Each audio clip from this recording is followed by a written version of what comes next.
এই যে আজকে আমি দেবযানী হেয়ার অয়েলটা আজকে হাতে পেয়েছি। তো প্যাকেজটা করা খুবই ভালো প্যাকেজিংটা।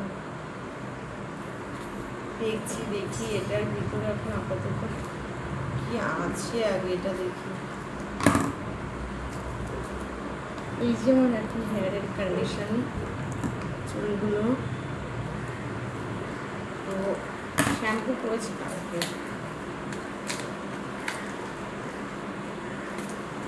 আমি খুব টেনশনে ছিলাম যে আদেও তেল শ্যাম্পুটা সব কিছু ঠিকঠাক আছে তো।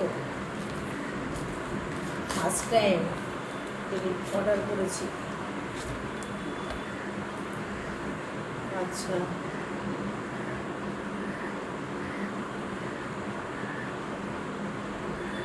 একটা তেল আছে দেবযানী হেয়ার অয়েলের, এটা আছে শ্যাম্পু, এটি সিল করা, বাস ঠিক আছে। দেখা যাক ইউজ করে, তারপরে তোমাদেরকে জানাবো এবং দেবযানীকেও জানাবো যে শ্যাম্পুটা ইউজ করে কেমন লাগলো। 500 টাকা হিসাবে আগে ইউজ তো করি, দেখা যাক।